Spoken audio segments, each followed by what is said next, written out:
This is Maginoni, and welcome to another edition of The Good, The Bad, The Disappointing. We had several goods, not too many disappointing so far, and we'll just kick it off really quick with The Good, The New Avengers. Now, I chose The New Avengers because this was a great, fantastic way of starting the Infinity. We have basically a little bit of a continuation going on between Mr. Fantastic and Iron Man. Iron Man comes back. It's setting the stage that, you know what, something is seriously wrong and it needs to be fixed. Now, this is a little bit of a spoiler, but you have the Living Tribunal dead. Now, personally, I don't know why Tony did not go, excuse me, Mr. Reed Richards, we have a problem immediately, because to have the Living Tribunal dead is a monumental bit of news, so to speak. But I guess on the other hand, it's not like Reed Richards picked up the phone and started calling everybody that Galactus was dead on the moon either. Anyways, I thought this was all great foreshadowing. We finally get something going on with Black Bolt. He actually speaks, and we get to see Medusa wearing this amazing costume. Amazing. I've never seen her in a costume looking that good before in my entire life. Now, the reason why I think that I'm putting this as the good for the week is, and I won't spoil this part, is because what we have is a fantastic ending in that it's setting the stage for Infinity, and it's doing it in such a way where you know there is serious trouble. And it's not that it's just there's serious trouble, it ends with a punch. And that's what really makes me think this is of the good. Now, Hickman's doing a great job with the writing. The art is fantastic, it's top-notch, and I'm being really careful to not spoil too much, but I will say things do not go well for certain characters. And what I'm really appreciating too is if you really see what they're doing, they're planting seeds. They're planting seeds with the Inhumans, they're planting seeds with Namor and Black Panther, and stuff is going to be coming out later. I don't know if they're going to keep continuing on with the Black Panther Namor storyline for too much longer, but I can guarantee you Namor can't leave it the way it is, just like Black Panther can't let it stay the same. And the Inhuman stuff is going to be key because that's critical to the future. Great. This was a really good issue. The bad. Now, if you would say Justice League Dark, you would be wrong. It's Ultimate Comics X-Men. I can't imagine why they're doing this book any longer. This is a worthless piece of writing, and it's basically they're trying to set up a war between the two factions of mutants, and it doesn't even make sense. Well, Jean Grey goes, well, we have to fight them because they don't want to become part of us. Well, who cares if they don't want to be part of you? Just let them live on their little, rock and have trees and let them live in peace. But no, you got to be a little sissy bitch about everything because you got spanked by Kitty Pryde that you got to start a war. And I think that's really stupid. And I think the whole premise of this thing is stupid. It's a very faulty reason to start a conflict between the mutants, especially when you're spewing, well, the humans are just going to kill us anyway, so let's start a war between ourselves because that helps it faster. Utter garbage. I'm telling you, utter garbage. Now the disappointing. Justice League Dark. Now, you're going to have to take a seat on this one because I'm telling you, these 3 issues have been a monumental waste of my time. Now, the basic premise should have been home run. But let me tell you something. You have very unimaginative storytelling that are following a paint-by-number scheme, and you also have a very unimaginative artist that it's working this thing. And it's a shame. Now, the art itself is really nice. I really like the artwork. The way the way that draw the characters, some of the scenes look great, but there are times when the actual panel placement, it's just horrible, and I'll get to that in just a second. Let's start with this mess right here. You have, some of the greatest minds, so to speak, examining Dr. Light's body. And I'm sorry, there's going to be spoilers. I should have said that at the beginning, but there's going to be spoilers, but there needs to be. so you don't waste your time with this. Okay, now you have this smoke coming out, and then the Phantom Stranger's like, I am the Phantom Stranger. You can't, blah, blah, blah. You have to stop Wonder Woman. And everybody's like, who's the Phantom Stranger? And Zatanna's like, well, my dad worked with him at some point. And Batman's like, can we trust him? And you have Steve Trevor, who's not even raising an alarm that you have a costumed individual who they can't determine is a friend or a foe, that's never been seen before, has broken into a top secret military installation. None of that crossed his mind. No, this is what crossed his mind. It's not a matter of trust, Batman. We can't let Diana get anywhere near Pandora's box. Why? Because somebody you don't know, somebody who has no credibility, suddenly pops out of nowhere and says that? I'm like, really? Shouldn't your first thing be arrest this man because we don't know who he is? That's what I would be thinking. Then let's look at the next this next panel here. Batman's like, okay, everybody, let's go. And everybody's running, and then he's like, okay, I need, Firestorm to stay behind, Adam to stay behind, Element Girl to stay behind, and Cyborg, you watch the body. And look at this. He runs away, going, got it, Batman. Where's he running to? I'll tell you what he's running to. Cyborg thought he was actually going to be involved in a battle, and then until Batman schooled his butt and told him to stay home. So he basically ran 3 feet and turned around. That is ridiculous. Cyborg finally gets his turn in the big leagues, in the Justice League of America, the Justice League, and they don't use him. They used him in the first issue or two, and then he's now Monitor Boy. He sits behind the monitors, he checks for alerts and alarms, and now he's checking out a body. This is an insult to every single Cyborg fan. You think he's just about to get up. Imagine this. You're going up to bat for the, major leagues, and then for the very first time, and then the coach says, hey, man, you got to sit back on the bench. We got to get somebody else up there. That's what Batman did to Cyborg. He said Firestorm and Adam and Element Girl are not ready. Well, guess what? He just said Cyborg isn't ready. He got schooled.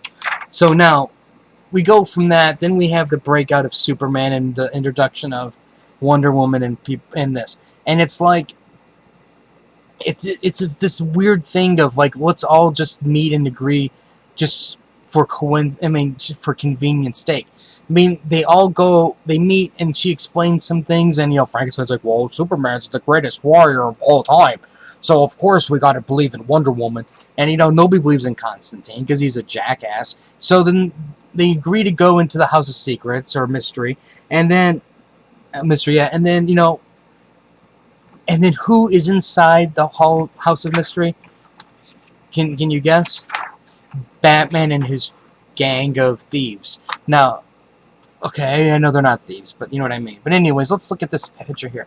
I understand what they're trying to do. They're trying to fit as many characters in the page as possible to show who's here. But let's look at this this page logically. This setup is a joke. This is not the way you should be bringing in your heroes to the fight. Let me explain why. The Flash is the fastest man alive, but he's not fast when there's people standing in front of him. Where is he going to go? He is in the middle of everybody. And actually, let's take a step back for a second. How many people play MMOs or Call of Duty or Gears of War or any of those types of games? Anytime you're doing a PvP situation, you never put your entire group in one spot, because all it takes is one grenade and you're all dead. And that's exactly what would happen in this situation. If they wanted those characters dead, all they got to do is just drop an AoE effect right in the middle. They're all gone.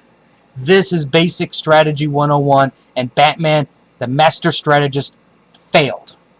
That simple. Next, like I said, Flash is the fastest man alive who can't run through a wall. 2, you have 3 flyers: Hawkman, Shazam, and Green Lantern. But what's going to happen if these 2 want to fly suddenly? They're going to bump right into Hawkman. Shouldn't Shazam, who is bulletproof, be in the front? Shouldn't Green Lantern be in front, because he can at least use a shield spell? not spell, but shield with his ring, and the fact that they can fly means they can just go straight into the battle. Next problem. The mage. You never put the mage in front. The mage always goes in back because the mage is the weakest in terms of a damage taker. And she's in front. Next problem. Where's Aquaman running? Where's he running to? He's got Batman in front of him. Next up. Catwoman. Catwoman has a whip. Where is she going to whip? She's got to whip through Steve Trevor and Aquaman. She can't even get the whip to anybody. So why is she swinging it? Katana's got a sword out. What's she going to do? Stab the Phantom Stranger in the back? You know, vibe. He's got those vibe powers. But he's got to vibe those powers right through Flash and Zatanna. And Flash is going to be affected adversely by his power. This lineup, that the way they've created this page, is horrible. I understand, like I said, they did it because they wanted to make it look like, well, look who's here. But there was no thought, no logic, no nothing put to it. They just put people where they thought looked better, and they put Batman in front because, hell, Batman, is the most recognized character out of that whole batch. Okay, next we have the Breakout, and Shazam goes off with Constantine. Constantine leaves, which deals with his tie-in, which is rather, it was a stupid tie-in. And then see right here, it shows proves my point. They basically have to choose sides, so they go with Wonder Woman or they stay with Batman. Wonder Woman believes that Pandora's box is the key to everything, and then you have Batman saying, no, you can't do that because it's going to destroy anything, but we can't prove that that's what the deal is. Wonder Woman technically is right in the sense that you should pursue every single possible avenue. And the fact that there's no leadership, there's no guidance, there's no nothing. It's just, I'm right, you're wrong, you're with me or against me. And because of that type of mentality, that's where you're falling apart. And that's where you're not even drawing the proper teams. All it would take is somebody to go, Wonder Woman, you're right. If this is what occurred, right before Superman went crazy, we should investigate it. Let's take some people who fit that type of profile, and then we'll send them off your merry way. And we can keep in communication. Because if Batman were to learn something important that's relating to Pandora or vice versa, there's no way they can get in contact with each other quickly. See, and that's the basic problem with this whole concept. And to prove my point about the lineup, they're about to make their escape, and then Green Lantern just can't throw the shield down. He's got to fly from the back and then do the encasement. And that's why this book is such an utter disappointment. All it is doing is just, it's basically, like I said, they have a general concept of A, B, and C, what they want to do. And they don't care how A, B, and C link. What they want is they want to tell this battle, that battle, and that battle.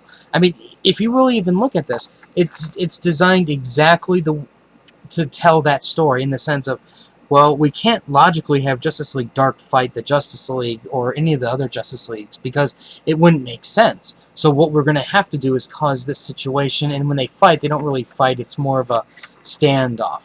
And I'm like, I expect better from the writers and editors of DC Comics. And this is why I say time and time again, Marvel is working on an entirely different level. They are plotting and planning years ahead, and you can see that in their stories. But with DC, you can't see that careful planning ahead of time.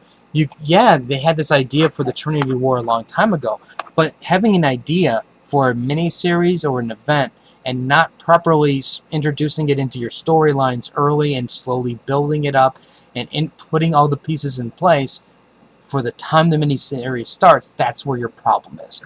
And when you don't do stuff like that. And that's why I think Justice League Dark is really suffering.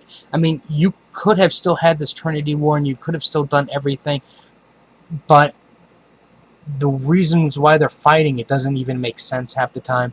Other times they're not even acting to character because they're just telling the story that they feel that needs to be told just to get it done, versus give me a satisfactory build-up. I mean, if anything, that Phantom Stranger thing could have made a whole lot more sense if they built up that story in with the rest Justice League comics. So you had people who recognized him, people who understood what he was doing, versus I don't know who he is, but we're going to blindly follow him because Zatanna said that her dad worked with him before. Ridiculous. I don't know what the requirements are to write over there, and I don't know what the requirements are to edit, but I can guarantee you proper planning is not a requirement for that job. Anyways, if you have any comments or questions, let me know. Rate the video, like the Facebook link, do the Crunchyroll anime reviews. I'll have more reviews later, so until next time.